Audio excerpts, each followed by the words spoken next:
Welcome to Life-Changing Challengers, the podcast where passion meets purpose. I'm Brad Minus, your host, guiding you through stories of transformation and triumph, from endurance feats to overcoming adversity. Our guests defy the limits and inspire action. Ready to ignite your desire and incinerate your barriers? Join us. Your journey to the extraordinary begins now. And welcome back to another episode of Life-Changing Challengers. I gotta tell you, this episode is probably going to be the death of me. No, just kidding. No, listen, we're here with Sig Muller today. And he is a growth-minded leader. He's a speaker. He's a coach, soon-to-be author, which we'll cover that a little bit later. And he actually passed away. Yeah. I don't know who we're looking at there, but we have confirmation that he had died, and now he's back. So if you ever believed in reincarnation, this is the episode for you. So anyway, hey Sig, how you doing today? I'm doing fantastic. Thanks, Brad. Love to hear it. Love to hear it. So Sig, can you tell us a little bit about your childhood? You know, like maybe where'd you grow up? What was like the complement of your family, brothers, sisters, mom, dad? And what was it like to be Sig as a kid? Yeah, you bet. Fun thing to look back on. Minnesota native. So I grew up in a small town called Rochester, Minnesota, which people might know it because of the Mayo Clinic.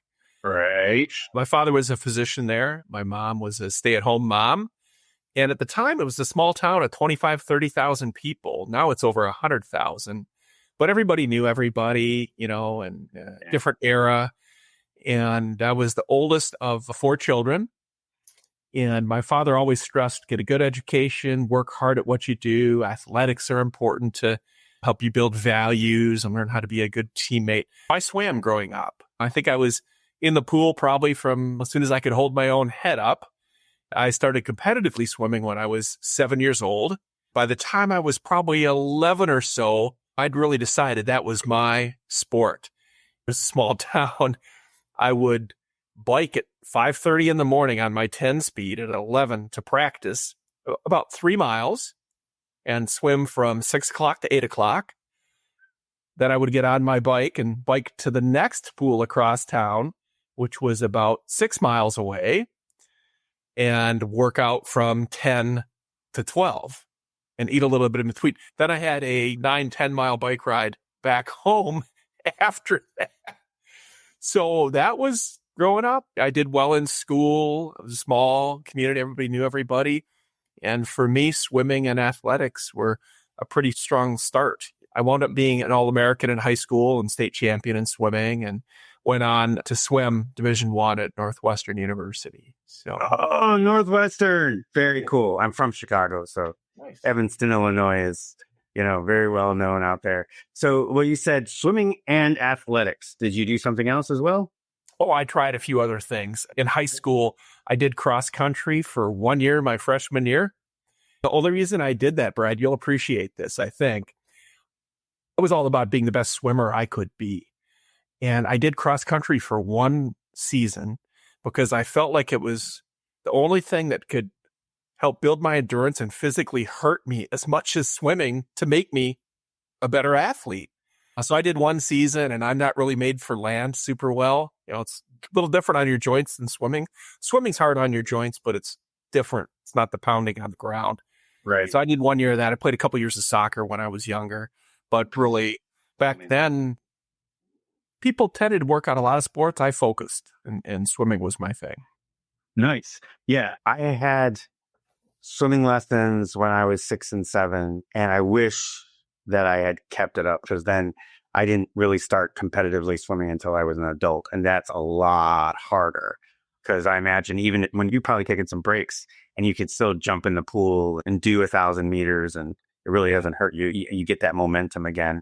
You're probably not swimming as fast, but you can hold your own after you've taken a break, and getting back into it it's not the same, unfortunately. For people that grew up swimming like me, it's the same as walking, basically. You can jump in a pool, the same effort as someone walking. I started a little bit over 3 years ago teaching kids how to swim. There's the swim school here in Minnesota. I think they're actually in 6 or 7 states, called Foss Swim School. And every Sunday morning and Monday night, I teach kids how to swim. It's a little small way I can give back. And I have taught adults as well, 90+% of our kids. I taught about a year ago, a 72-year-old man had never learned how to swim. And he decided he wanted to learn at 72, which is fantastic, right? We all can learn and grow and improve as we age.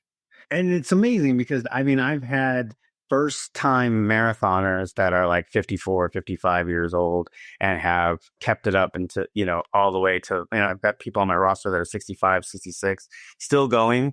I raced with a guy that was 82 at the time. It just goes to show that you don't have to stop. You can learn something new. Yeah. So, Yeah. So that's good. So you competitively swam, then you went to Division I for Northwestern. Yeah. And so that's awesome. What did you end up studying? Yeah. I studied industrial engineering and management sciences. Started off thinking I wanted to be a biomedical engineer. At the time, there were maybe 10 or 12 programs around the country that had biomedical engineering. And so I started as that and then kind of learned that I could be a doctor, didn't want to do that. I could get a PhD, didn't want to do that, but I liked engineering and the field. So I became an industrial engineer. Awesome. Did you get a pretty good job getting out of school? I did. I was super blessed. I really never put my engineering skills to work. I started with, at the time, was Arthur Andersen, what's now Accenture. Okay. Yeah. So headquartered there in Chicago. Mm-hmm. Worked for them for about 5 years and had the opportunity to work all over the globe. I spent a year in North Sumatra, Indonesia, at a large liquefied natural gas plant. Wow. Time in the Netherlands, and then all over the U.S. I worked in sort of oil, gas, retail, and healthcare consulting. I love it. That's fantastic. Did you swim the whole time? Did you always find pools and always jump in when you could? So after college, I think like a lot of athletes, you've gone pretty hard and you need a little bit of a break. I actually added in college water polo as well. So for 4 years, I swam and played water polo both, which was challenging, but I so loved it. And I kept up the water polo probably till, I was 45, maybe for the next 20 years. I would find clubs wherever I went.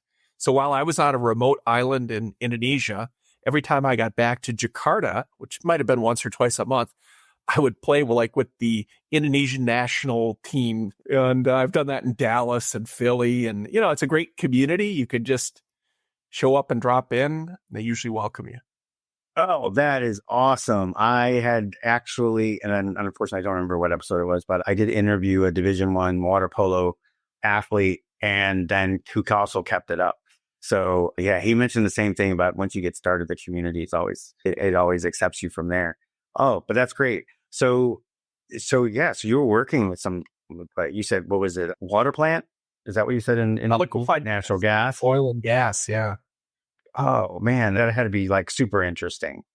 So did you end up getting married somewhere down the line? Kids? Yeah. So I, after 5 years, went back, got my MBA at Dartmouth, got my master's in business, and concurrently at the end of that did get married and moved back to Minnesota. And I have 2 wonderful boys. My eldest is 25 and married, soon to be 26. And I'm going to be a grandfather for the first time this fall. So looking forward to that.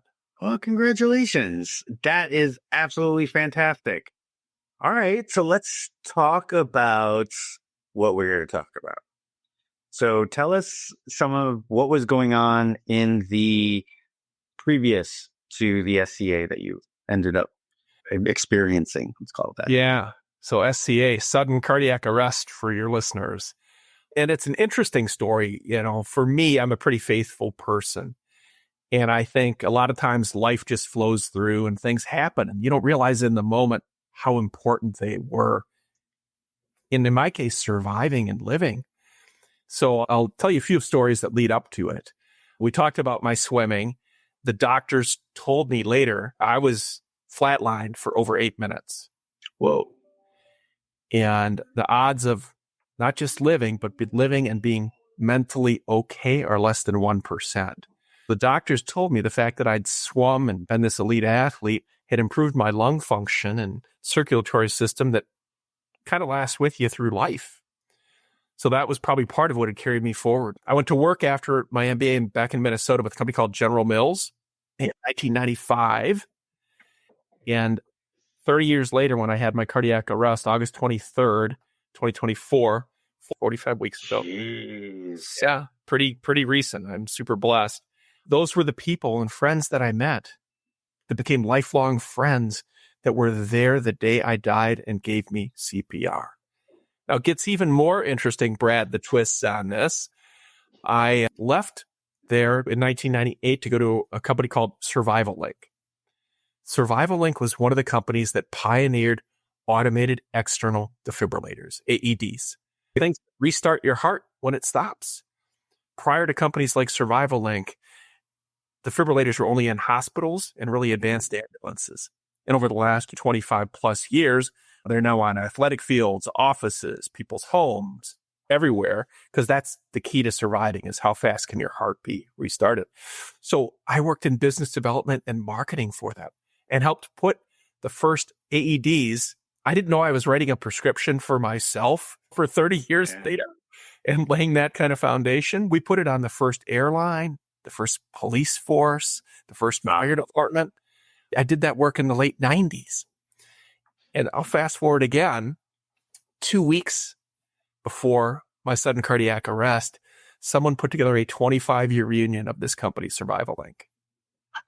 So we're getting together. We've helped save tens of thousands of lives around the globe because of what we pioneered in starting this company. Well, we got together on August 23rd with the General Mills guys. I call them the Baker Boys. There's a golf course here that we started golfing Friday afternoons in the 90s called Baker Park Golf Course. So we became the Baker Boys. They were the ones with me on the day of my cardiac arrest, golfing. We're getting together at the beginning of the golf. Half the guys now live out of town. There were 12 of us. Half live in town. Out of town guys, you only see once or twice a year and don't stay in touch as well. And just catching up. Hey, you're an empty nester now. Your kid graduated from college. What are they doing? All the typical stuff. Right. My turn to share. Sig, what have you been doing? I'm like, guys, remember when I left General Mills? I went to that defibrillator company. They just had their 25-year reunion. And man, it was an awesome reminder of the things we did. And just, you got to do CPR if you ever have to.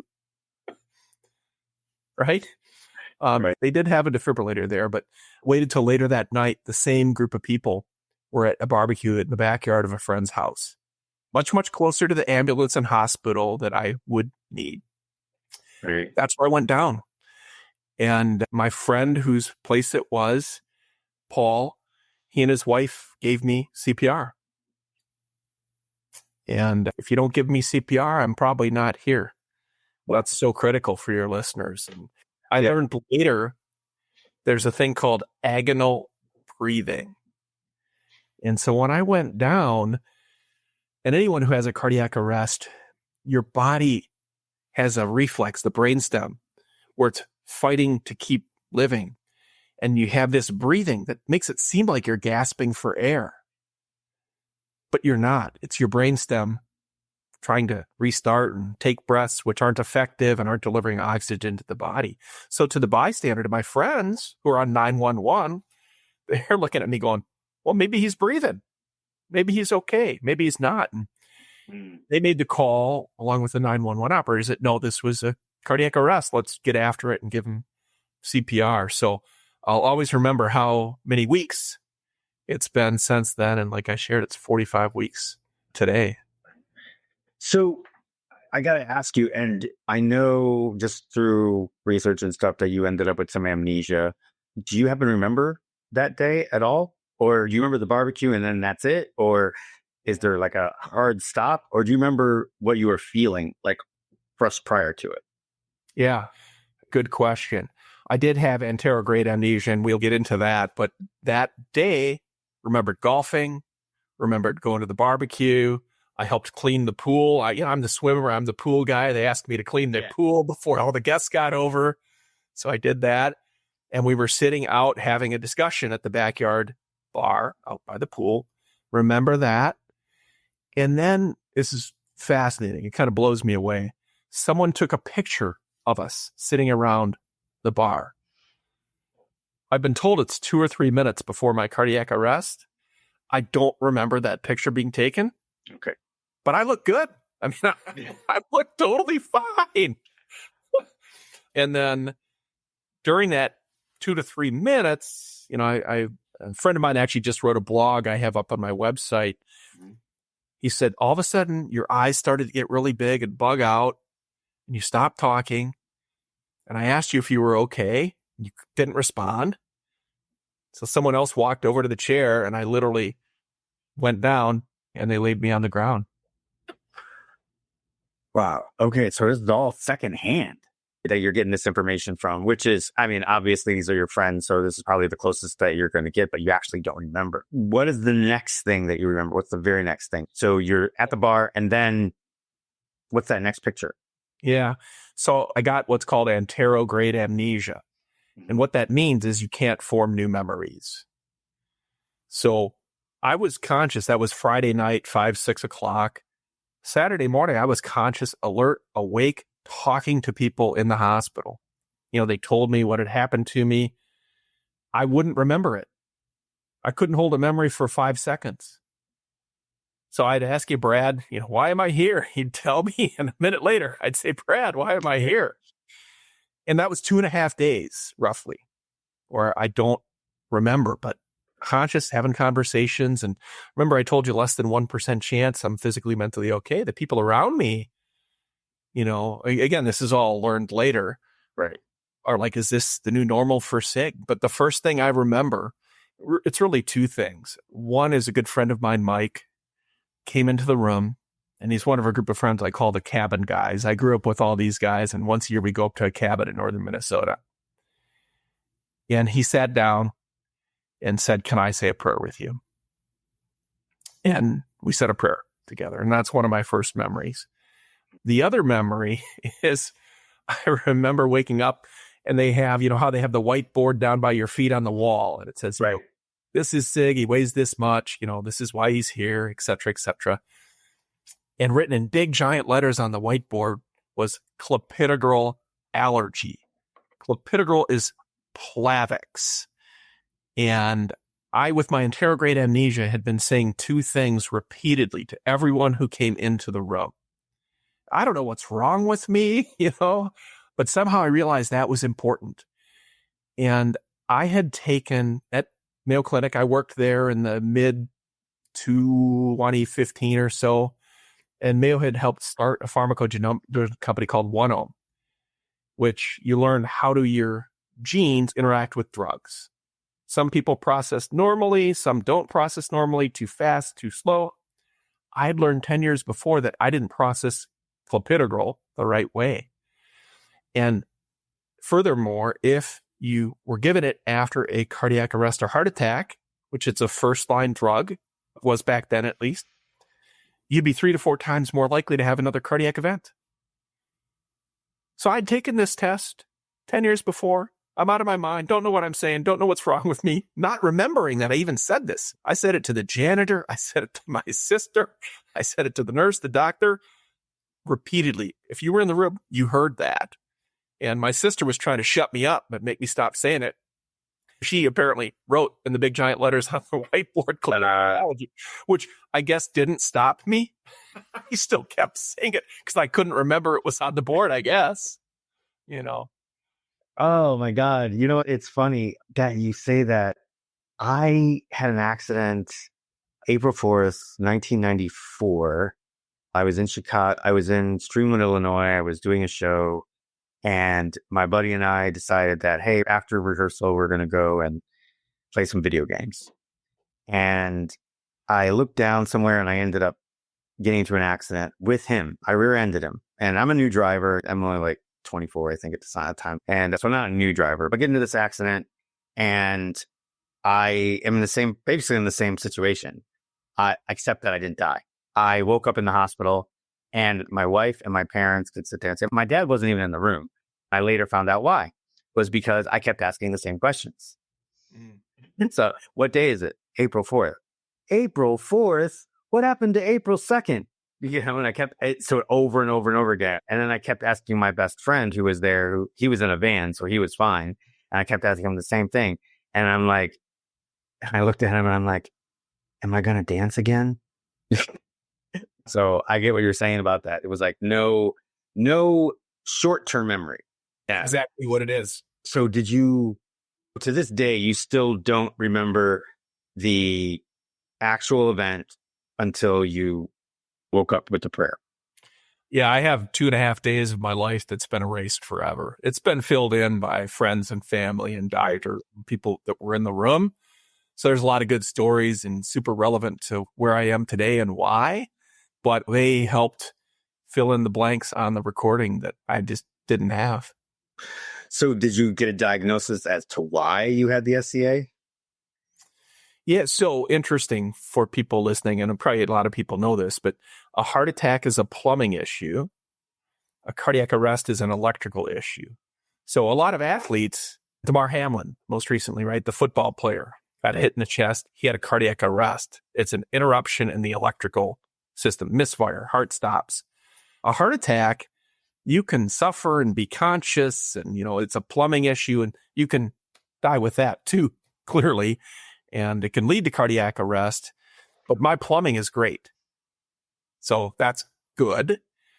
Initially, they're like, don't know why it happened. I have an implantable cardio defibrillator in me now, which is an insurance policy. I live a normal life, but that's there just in case it happens again.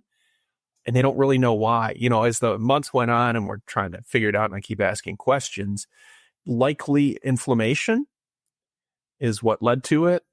So you think of, okay, what causes inflammation, and let's eliminate inflammation or from life, right? Or make it less. Yeah. All the controllable things, I have given up or changed or try to be better at, diet, food, stress, sleep, all that kind of stuff. So short answer is no. I had ventricular tachycardia. It was the specific rhythm that led to the cardiac arrest. So fast heartbeat on the ventria side versus the atria, or AFib versus VFib. Yeah. So when you're on the VFib side, that's a certain pattern that you tend to move into when they have an episode. Have you had another episode since? My defibrillator did decide to go off Thanksgiving morning. Ooh. And pretty scary. Another little visit to the ICU. And that's when they figured out it was likely inflammation. And at that time, they identified the specific path that had the ventricular fibrillation through the heart. So a lot of people probably have had cardiac ablation that are listening. Right. If you have atrial fibrillation, you get cardiac ablation often. And there'll be a certain small group of cells that get ablated.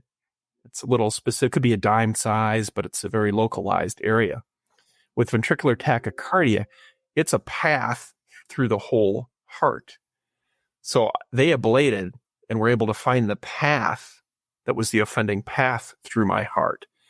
So at some level, I guess that happening, if I can say it, was a blessing from the standpoint of, if there was a root cause, that was it. And they did the cardiac ablation, and I still think, and they believe inflammation and things have a lot to do with it. And so from a lifestyle standpoint, all about that. So obviously there's a bunch of things that we can do to reduce our inflammation. And like you said, more sleep and stress levels. There's foods that we stay away from.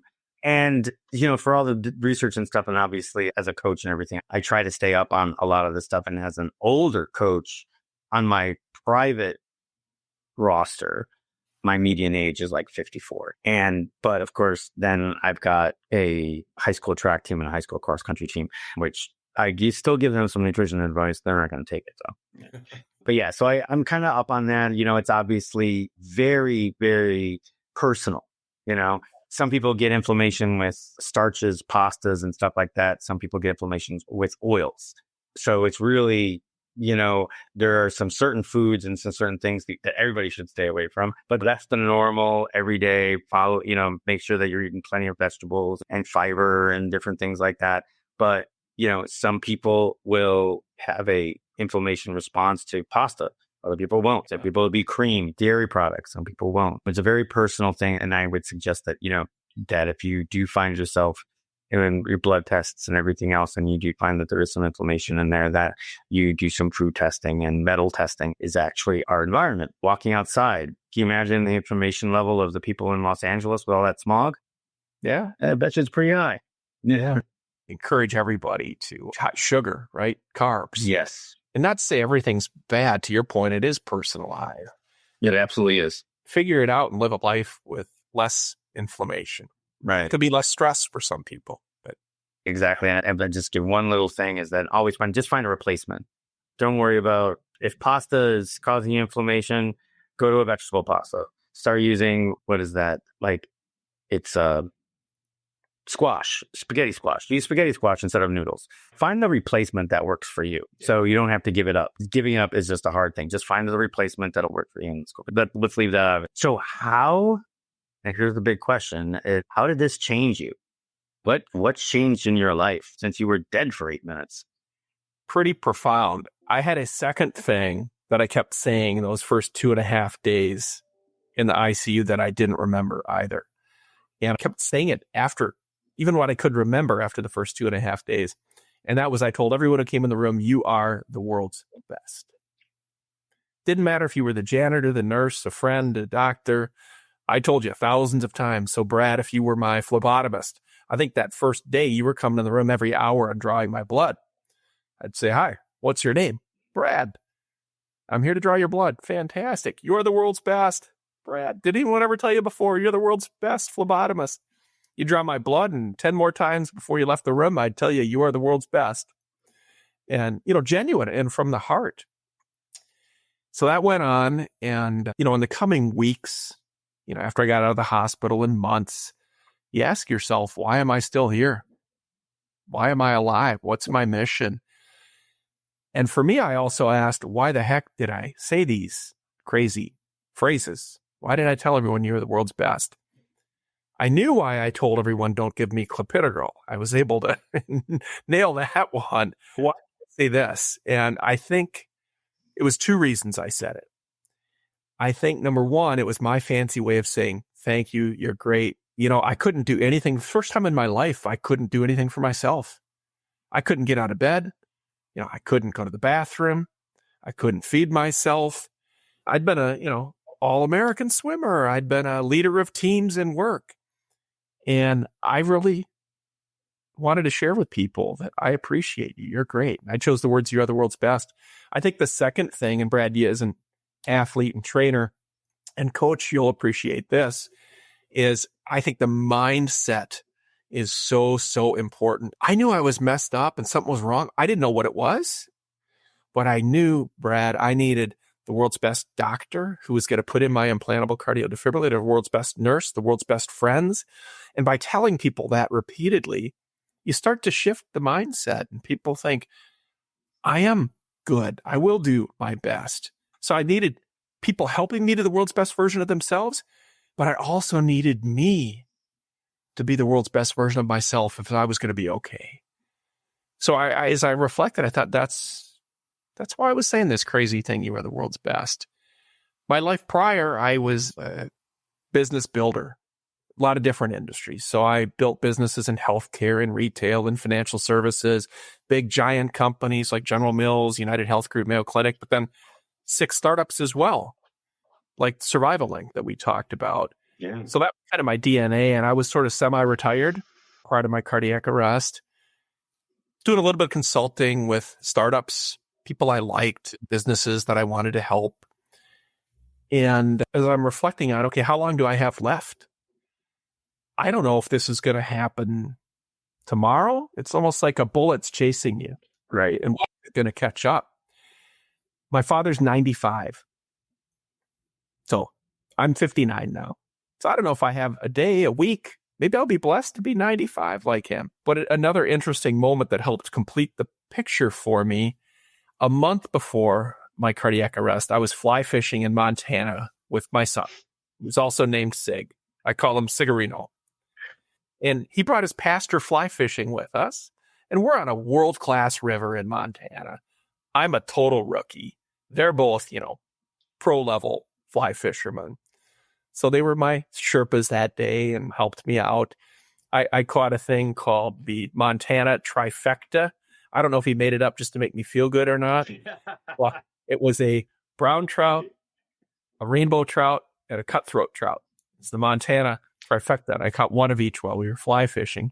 And the pastor, while we're floating down the river, And part of it was waiting, part of it was floating. He says, guys, have you ever heard of the book or podcast, 4,000 Weeks? I say, no, never heard of it. What is it? And he says, well, 4,000 weeks is how long you have to live when you're born. It's about 80 years. Okay. And I'd never heard of it. I'd never thought of 4,000 weeks, 80 years.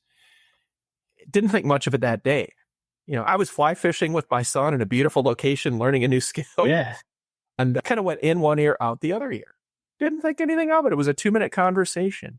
But as I'm putting together the pieces of my life after and figuring out why am I here, I could have curled up in the fetal position, and never left my house again.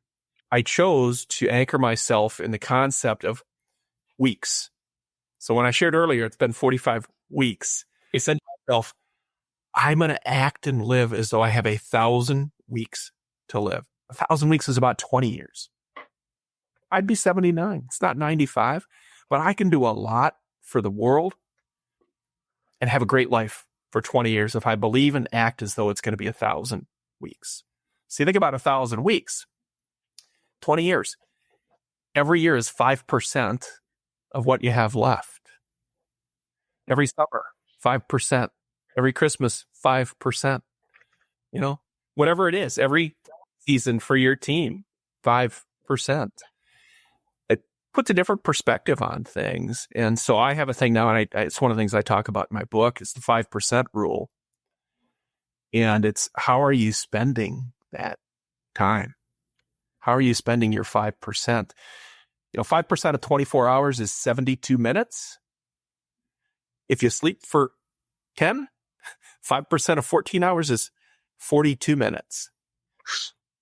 Are we spending even 5% on the things that really matter? Whatever it is, it's all personal. Yeah. That was a big part of the picture for me, was in the months after putting that piece of the puzzle together to be able to be positive and go forward in an awesome way. Mm-hmm. And it culminated about 6 weeks after my cardiac arrest. I'd been teaching, as I shared, at FOSS Kids How to Swim.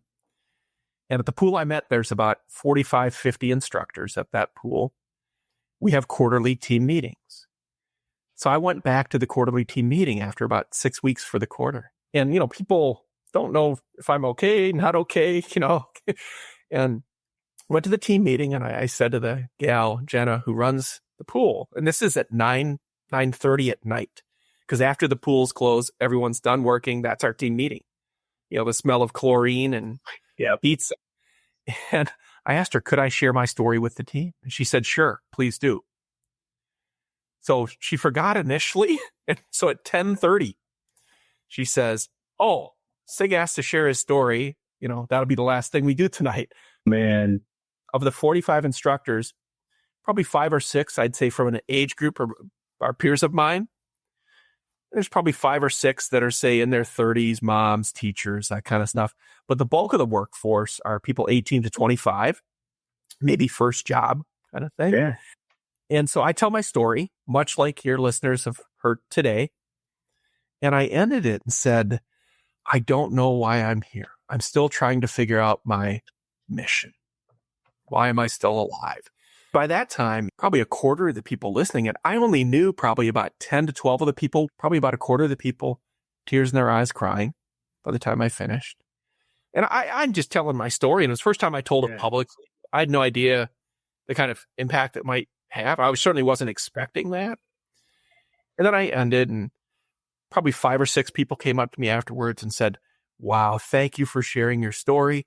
My mom, my dad, my brother had a cardiac arrest, had a heart attack, and hearing your story has made it easier for me to deal with what's happening in their lives. And then there was a group of people that came up to me, again, a handful, 4 or 5, said, thank you.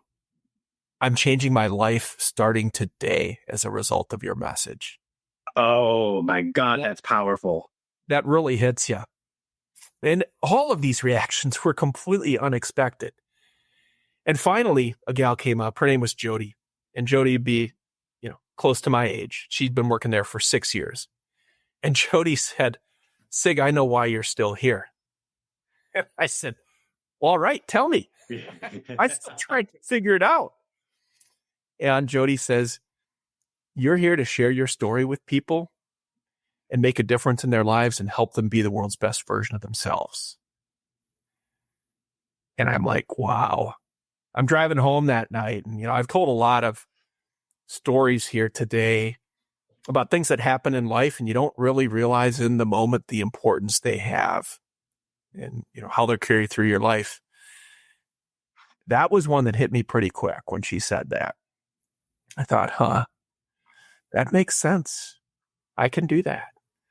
And I'd love doing it. That can become my passion.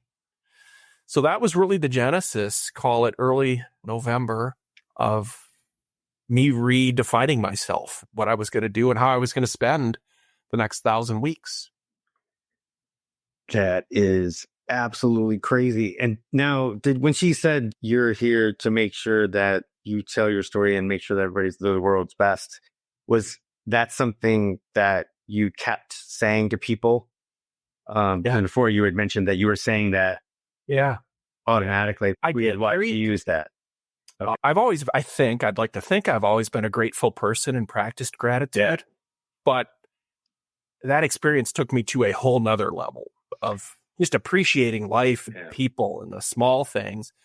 So I made it a point. I actually put on my mirror where I shave and brush my teeth, a Post-it. And the Post-it, I wrote, "You're the world's best" on the Post-it. So I'd see it every morning.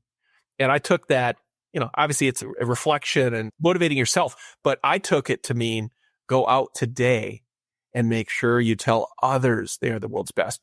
And Brad, there's so many different ways we can say that, but it's got to be genuine and it's got to be in your own words. For me, it became very natural to say you are the world's best. I remember mid-December, and this is after I'd found my mission with Jody, but I was in line at a coffee shop in Minnetonka, 7 a.m, it's 20 below outside, and in walked a couple of police officers. They're standing in line to get their coffee with me. And I said, "Hey, how you doing today?" We had a little chat. And I said, "Gosh, you have a hard job to begin with. But on a day like today, 20 below, man, that's got to be super hard." We finished. They get their coffee. I got my coffee. And I said, "Hey, thank you so much for what you do for our community. You are the world's best." And it's funny because people really don't hear the words, "You are the world's best." Or frankly, people don't hear, "Thank you, you're great, fantastic, I appreciate you" enough, right? We all should say that more frequently. Yes. It improves our mood and joy and happiness and the people around us, but also improves our performance and the performance of people around us when we can live a life of gratitude and appreciation. Yeah, I understand, believe that. I kind of try to make fun with people, and when something happens and I was like, "Oh, you the bomb, baby." Just kind of going back to this 90s thing going on. And we're like, "You the bomb, baby." And then when people are like over and above, I'm like, "You the bomb." No, you the bomb diggity. And people get a laugh out of it, but I can see that it puts a smile on people's face. I'm happy to say that. The other thing was I was looking at I think it was a TED Talk. There's things that we say that's automatic. And I find myself saying it. I've said it for so many years that now trying to break the habit is hard. It's like, "Hey, man, how are you?" Do we really care? Do we really care how? We need to be more intentional on that stuff. Do you really care? No. It's like, "Hey, good morning. You're the world's best," or "Hey, you the bomb," and do something like that rather than, "Hey, how are you?" It's like just a nicety and actually have intention going that way. She had done a few examples and I unfortunately don't remember off the top of my head, but something different than, "Hey, how are you?" which will make you stand out and then possibly increase your relationship with another person. So yeah, I love that. Yeah, that's great. That's fantastic. So obviously you have betheworldsbest.com, and I would definitely have people go ahead and take a look at that because you've got you speak. Mm-hmm. Yeah. And you do some coaching on there as well, right? What is your focus on your coaching? Yeah. So really coaching and speaking are pretty similar from the standpoint of message. Mm-hmm. It's helping others be the world's best version of themselves. Speaking, it's the audience, it's the corporate, level. Workshops and coaching, it's the team or the individual. And I actually have on my website, because I did this in conjunction with my book, I have some different worksheets now. There's a section called Heart of the Matter. And on that section, it's not complete yet, but call it 50% there. I have some exercises, worksheets, some reflective things that you can go through. And part of it is just understanding the 5% rule that I talked about, right? That'd be one good. It's one thing to hear me talk about it in a speech. It's another thing to say, okay, how do we reduce that down to practice and incorporate that in your life in a meaningful way? Same thing with gratitude. How do you break that down? How do you change your mindset? So these are all things that you can just go much deeper on in the context of a workshop or of individual coaching to help people break down the barriers. What's getting in the way for you personally to be the world's best version of yourself? Okay, let's put together an action plan to accomplish that. And what's also fascinating is, as part of my book, I surveyed both written and just interviews with over 100 people. And I asked them one simple question. Seems simple. What does it mean to you to be the world's best version of yourself? Love it. And I had over 100 people respond. Fascinating. It helped inform my work. And, a couple things came out of it. And I actually have a summary of that now on my website that you can go read and look at. A couple things. It was very personal, different to everyone. What it means to you will be different than what it means to me. Yeah. But themes, I broke it down into 7 themes of things that people want to make a difference, have an impact. That was one theme. Get noticed. There's a lot of ways to phrase that. Family was a theme that came through. Family and friends and relationships. Faith came through pretty strong. Yeah, makes sense.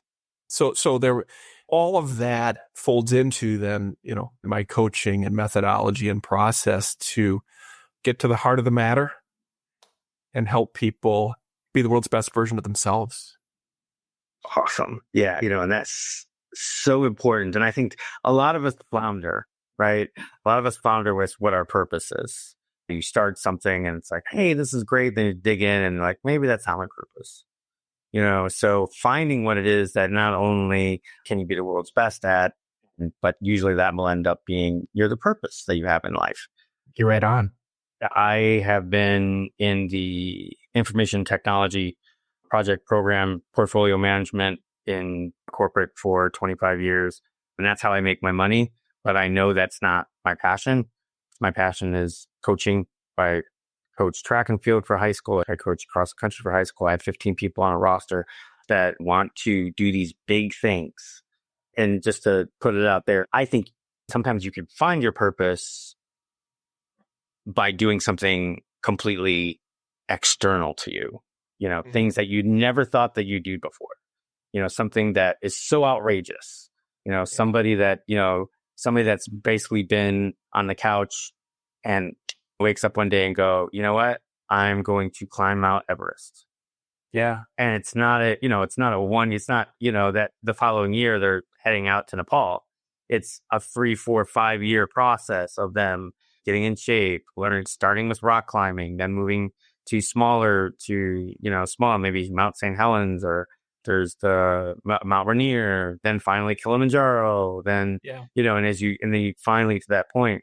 And then you learn what it is to train to do Mount Everest. And it is a huge process. And once you learn that, and now you know what you're going to, but maybe you're not a mountain climber. Maybe this is a one and done, but the process will open you up to so many different things that you just might find your purpose somewhere in there. Yeah. Well, I think that's fascinating. So I talk with people about, what are the triggers? Passion, if you know the root of passion, the etymology of the word, to suffering. To find your passion is to come through suffering. So I think oftentimes I call them heart-stopping moments. We all have heart-stopping moments in our life. They just don't all involve a defibrillator and an ICU and your heart actually. Now you're just being punny. Heart-stopping moments. Yeah. They cause us to stop in our tracks, reevaluate things and think and pause, and maybe take a different course of action. Sometimes they can be small things too. For me, my son was getting married and I weigh considerably more than when I swam. I'm still in good shape, but I needed to lose 30, 40 pounds. So I said, okay, I want to look good at his wedding. as the father of the groom. And I lost 40 pounds in the year leading up to it. But it took that, it didn't matter how many diets I'd been on over the 30 years before, or anything. Yeah. It took that moment, that trigger to motivate me. And so I think part of it is, what makes somebody, Brad, get off the couch? What makes somebody take action, reinvent themselves, or decide that it is worth figuring out what is my passion, what is my purpose, and then pursuing it. And I think oftentimes it's unfortunately a heart-stopping moment, but I try to encourage and I speak to you, it doesn't have to be that. Right. It doesn't. It's a pain or pleasure moment is basically what it is. And we would like it to be a pleasure moment. Unfortunately, most motivations are a pain moment, not necessarily to your level, but a lot of it is either, maybe something happened to someone, a loved one or a friend or something. Yeah. And then, and then of course there's always something that happened to you, but there's always, it's a pain or a pleasure moment. I've seen people that have gotten off the couch by seeing something on television that just resonated with them. Yeah. And they were like, I want to do that. And then they redo the research and then all of a sudden they started, that's a pleasure moment. That's something that sparked desire and made you incinerate your limits. My tag. So I have my coaching company is called Inner Fire Endurance Sports. And then the tags are, spark desire so you can incinerate your limits. Nice. Yeah. So it was just funny that just kind of rolled out. That was good. And that's kind of the way around it. And that's why I say, go out and do something that's much bigger than yourself that you never thought you'd ever do in your life, that you have some interest in.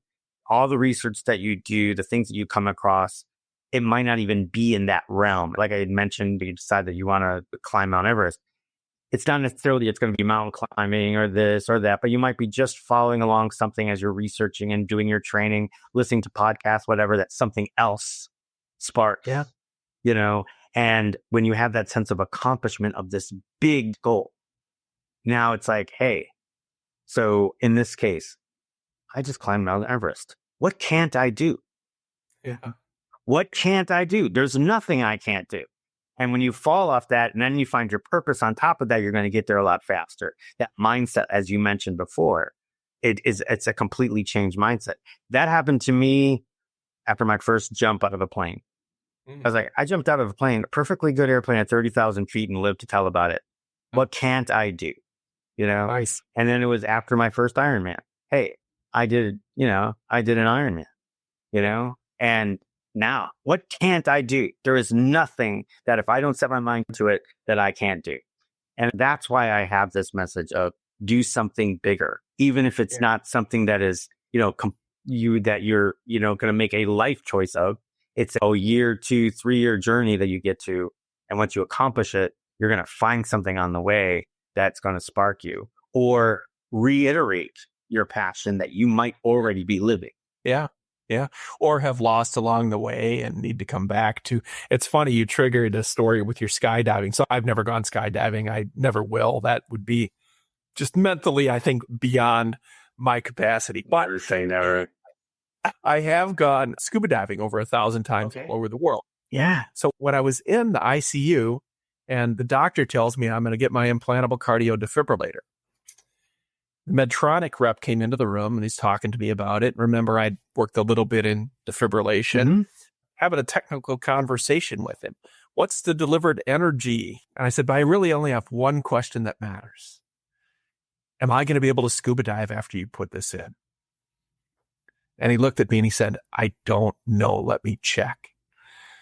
So he goes off and checks and comes back later that afternoon and had to say the word contraindicated, I think about 100 times. His boss and the lawyers are like, you have to say it's contraindicated, right? Because if it goes off underwater and you're diving, you're probably going to die. So it's not recommended, like anything, contraindicated, don't do it. It's a big giant X. He said, but I did ask, and they said it's been tested up to 100 feet deep from a pressure standpoint. So you can scuba dive, just don't go below 100 feet. I haven't gone yet, but it was great. And I joked with him. I said, all right, then, man, let's do it. Let's put it in me. The reality is it was going in me. No, yeah, absolutely. That was kind of a fun moment. So that's your minimum depth. because anything after that, you have to stop at 100 feet. So if you've gone under 100 feet, as you surface, you have to stop at that 100 feet level for 5 minutes. And then from that point on, you can get to the surface. It's a combination of depth and time. Right. So if you're at 60 feet for too long, you still could have to decompress at 15 feet. When you get to 100 feet, if you're there for just a few minutes, like 1 or 2 minutes, you're going to have to decompress. But the good news for me was I've been maybe 110, 120 feet a few times because there was an awesome wreck that I wanted to dive on. Yeah. But, 80 feet for 99% of the world, you don't need to go below 80 feet. Great. Yeah. Well, good. I'm glad you're going to be able to do that. And I didn't know about that stuff. So I'm glad I was going to be able to get educated on that. Even at 60 feet, you're still going to have to come up and decompress. So yeah, that's an educational appointment for me, and I'll take that. That is amazing. So I really hope you get out there. I hope you find the time and you get back out there. We are in the land of 1,000 lakes. I don't know if you scuba dive in a lake, but I know that you're up there in Minnesota. Sig, it has been an amazing conversation with you. If you're taking a look, we will have betheworldsbest.com. We'll have that in the show notes. Are you on social media? You are on just Facebook and Instagram. That's what I got here. Are you on any other social media? LinkedIn. And the LinkedIn is probably what I primarily use for my business most. So people can follow me there, connect with me there, or on Facebook, either one. Excellent. Yeah, my email's sig@betheworldsbest.com. Pretty simple. All right. So if you want to have the world's best coach, just email sig@theworldsbest.com. And then so for Be the World's Best, and you have just finished off your manuscript for The Heart of the Matter? No, I have a section in each chapter called Heart of the Matter, which then goes to the website. The title of the book is called Dying to Be the World's Best. And the subtitle is Reignite Your Heart to Elevate Your Life. Beautiful. And so I tell some of the stories we've heard today, but provide people with the tools and mindset and take them on a journey where at the end, they have practical things they can take away and do in their lives in every chapter to help be more joyful, be more grateful, be more productive, be the world's best version of themselves. Absolutely. So be on the lookout for Dying to Be the World's Best by Sig Muller. So keep watching Amazon. That he's finished the manuscript. So, somewhere in the next few months, that will come out. I'll make sure that if you're on my email list, I'll make sure that goes out when it gets published. So betheworldsbest.com, that'll be in the show notes. The direct links to his socials, Facebook or LinkedIn, that will be in the show notes. And then his email that he just mentioned, sig@betheworldsbest.com. Sig, thank you so much for joining us. I really appreciate you, and I appreciate what you're all about. And I'm going to be really looking forward to your book. Well, thank you, Brad. You really make a difference. Thank you. Thank you. Thank you very much. We'll see you in the next one. Well, that wraps up another episode of Life-Changing Challengers. I'm your host, Brad Minus, saying thank you for joining us on this journey of transformation. If today's stories inspired you, please take a moment to review, share, and follow us on your favorite podcast platform. Your support helps us reach more listeners and create an even bigger impact. Remember, every challenge is a chance to grow. Until next time, keep pushing, keep challenging, and never stop pursuing your extraordinary.